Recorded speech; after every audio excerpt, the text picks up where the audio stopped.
تفہیم القرآن سید ابوالعلا مودودی۔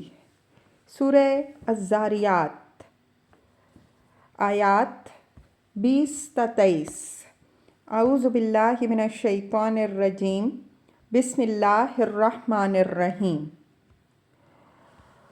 وَفِي الْأَرْضِ آیَاتٌ لِّلْمُوقِنِينَ، زمین میں بہت سی نشانیاں ہیں یقین لانے والوں کے لیے۔ تفسیر۔ نشانیوں سے مراد وہ نشانیاں ہیں جو آخرت کے امکان اور اس کے وجوب و لزوم کی شہادت دے رہی ہیں۔ زمین کا اپنا وجود اور اس کی ساخت، اس کا سورج سے ایک خاص فاصلے پر اور ایک خاص زاویے پر رکھا جانا، اس پر حرارت اور روشنی کا انتظام، اس پر مختلف موسموں کی آمد و رفت، اس کے اوپر ہوا اور پانی کی فراہمی، اس کے پیٹ میں طرح طرح کے بے شمار خزانوں کا مہیا کیا جانا، اس کی سطح پر ایک زرخیز چھلکا چڑھایا جانا، اس میں قسم قسم کی بے حد و حساب نباتات کا اگایا جانا، اس کے اندر خشکی اور تری اور ہوا کے جانوروں کی بے شمار نسلیں جاری کرنا،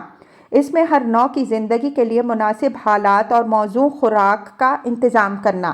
اس پر انسان کو وجود میں لانے سے پہلے وہ تمام ذرائع و وسائل فراہم کر دینا جو تاریخ کے ہر مرحلے میں اس کی روز افزوں ضروریات ہی کا نہیں بلکہ اس کی تہذیب و تمدن کے ارتقاء کا ساتھ بھی دیتے چلے جائیں۔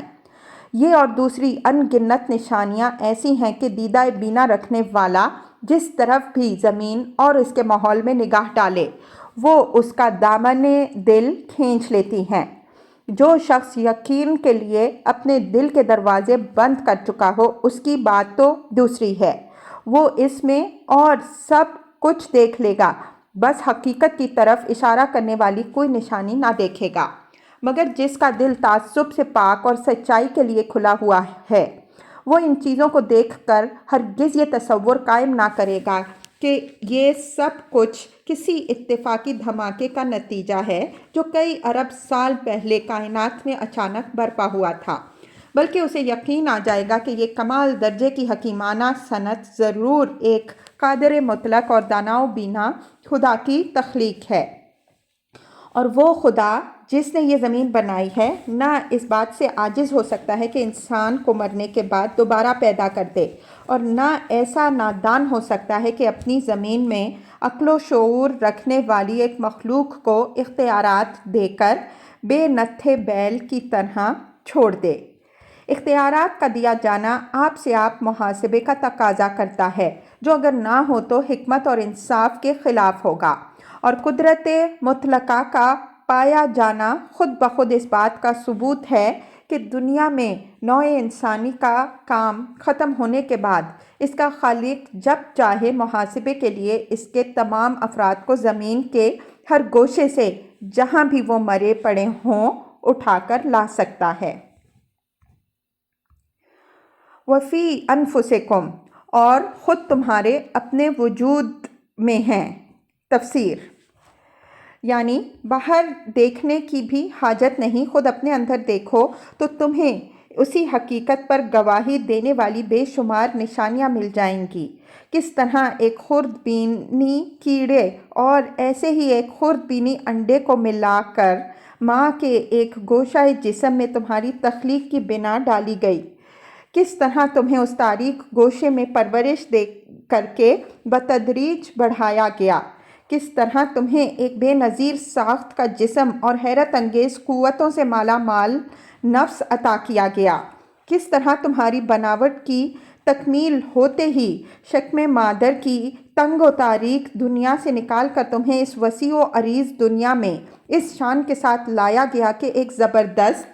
خود کار مشین تمہارے اندر نصب ہے جو روز پیدائش سے جوانی اور بڑھاپے تک سانس لینے، غذا ہضم کرنے، خون بنانے اور رگ رگ میں اس کو دوڑانے، فضلات خارج کرنے، تحلیل شدہ اجزاء جسم کی جگہ دوسرے اجزاء تیار کرنے، اور اندر سے پیدا ہونے والی یا باہر سے آنے والی آفات کا مقابلہ کرنے اور نقصانات کی تلافی کرنے، حتیٰ کہ تھکاوٹ کے بعد تمہیں آرام کے لیے سلا دینے تک کا کام خود بخود کیے جاتی ہے۔ بغیر اس کے کہ تمہاری توجہات اور کوششوں کا کوئی حصہ زندگی کی ان بنیادی ضروریات پر صرف ہو۔ ایک عجیب دماغ تمہارے کاسۂ سر میں رکھ دیا گیا، جس کی پیچیدہ تہوں میں عقل، فکر، تخیل، شعور، تمیز، ارادہ، حافظہ، خواہش، احساسات و جذبات، میلانات و رجحانات اور دوسری ذہنی قوتوں کی ایک انمول دولت بھری پڑی ہے۔ بہت سے ذرائع علم تم کو دیے گئے ہیں جو آنکھ، ناک، کان اور پورے جسم کی کھال سے تم کو ہر نوعیت کی اطلاعات باہم پہنچاتے ہیں۔ زبان اور گویائی کی طاقت تم کو دی گئی ہے، جس کے ذریعے سے تم اپنے ما فی الضمیر کا اظہار کر سکتے ہو، اور پھر تمہارے وجود کی اس پوری سلطنت پر تمہاری انا کو ایک رئیس بنا کر بٹھا دیا گیا ہے کہ ان تمام قوتوں سے کام لے کر رائیں قائم کرو۔ یہ فیصلہ کرو کہ تمہیں کن راہوں میں اپنے اوقات، محنتوں اور کوششوں کو صرف کرنا ہے، کیا چیز رد کرنی ہے اور کیا قبول کرنی ہے، کس چیز کو اپنا مقصود بنانا ہے اور کس چیز کو نہیں بنانا۔ یہ ہستی بنا کر جب تمہیں دنیا میں لایا گیا تو ذرا دیکھو کہ یہاں آتے ہی کتنا سر و سامان تمہاری پرورش، نشو و نما اور ترقی و تکمیل ذات کے لیے تیار تھا، جس کی بدولت تم زندگی کے ایک خاص مرحلے پر پہنچ کر اپنے ان اختیارات کو استعمال کرنے کے قابل ہو گئے۔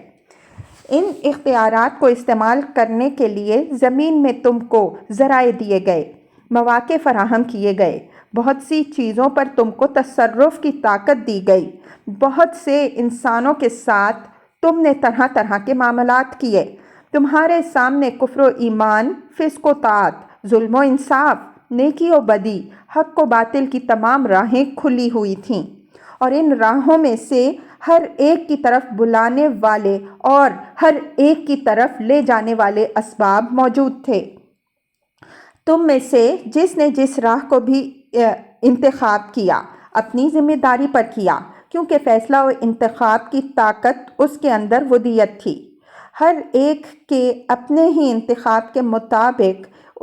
اس کی نیتوں اور ارادوں کو عمل میں لانے کے جو مواقع اس کو حاصل ہوئے، ان سے فائدہ اٹھا کر کوئی نیک بنا اور کوئی بد، کسی نے ایمان کی راہ اختیار کی اور کسی نے کفر و شرک یا دہریت کی راہ اختیار کر لی، کسی نے اپنے نفس کو ناجائز خواہشات سے روکا اور کوئی بندگی نفس میں سب کچھ کر گزرا، کسی نے ظلم کیا اور کسی نے ظلم سہا، کسی نے حقوق ادا کیا اور کسی نے حقوق مارے، کسی نے مرتے دم تک دنیا میں بھلائی کی اور کوئی زندگی کی آخری ساعت تک برائیاں کرتا رہا، کسی نے حق کا بول بولا کرنے کے لیے جان لڑائی اور کوئی باطل کو سر بلند کرنے کے لیے اہل حق پر دست درازیاں کرتا رہا۔ اب کیا کوئی شخص جس کے حے کی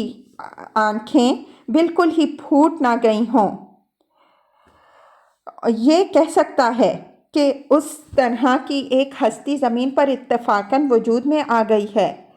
کوئی حکمت اور کوئی منصوبہ اس کے پیچھے کار فرما نہیں ہے۔ زمین پر اس کے ہاتھوں یہ سارے ہنگامے جو برپا ہو رہے ہیں، سب بے مقصد ہیں اور بے نتیجہ ہی ختم ہو جانے والے ہیں۔ کسی بھلائی کا کوئی ثمرہ اور کسی بدی کا کوئی پھل نہیں، کسی ظلم کی کوئی داد اور کسی ظالم کی کوئی باز پرس نہیں۔ اس طرح کی باتیں ایک عقل کا اندھا تو کہہ سکتا ہے، یا پھر وہ شخص کہہ سکتا ہے جو پہلے سے قسم کھائے بیٹھا ہے کہ تخلیق انسان کے پیچھے کسی حکیم کی حکمت کو نہیں مانتا ہے۔ مگر ایک غیر متعصب صاحب عقل آدمی یہ مانے بغیر نہیں رہ سکتا کہ انسان کو جس طرح جن قوتوں اور قابلیتوں کے ساتھ اس دنیا میں پیدا کیا گیا ہے اور جو حیثیت اس کو یہاں دی گئی ہے، وہ یقیناً ایک بہت بڑا حکیمانہ منصوبہ ہے، اور جس خدا کا یہ منصوبہ ہے، اس کی حکمت لازماً یہ تقاضا کرتی ہے کہ انسان سے اس کے اعمال کی باز پرس ہو، اور اس کی قدرت کے بارے میں یہ گمان کرنا ہرگز درست نہیں ہو سکتا کہ جس انسان کو وہ ایک خرد بینی خلیے سے شروع کر کے اس مرتبے تک پہنچا چکا ہے، اسے پھر وجود میں نہ لا سکے۔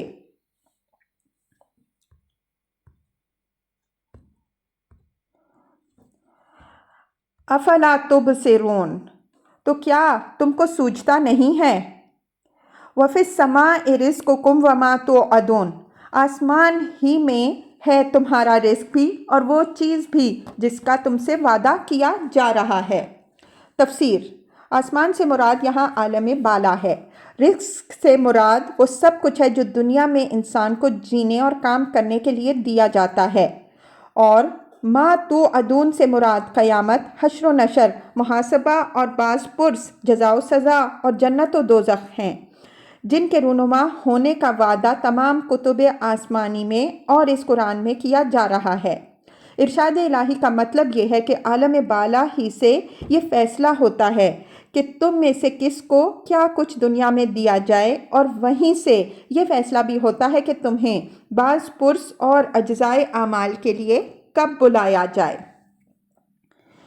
فورب السماء والارض، پس قسم ہے آسمان اور زمین کے مالک کی، انہ لحق مثل ما انکم تنطقون، یہ بات حق ہے ایسی ہی یقینی جیسے تم بول رہے ہو۔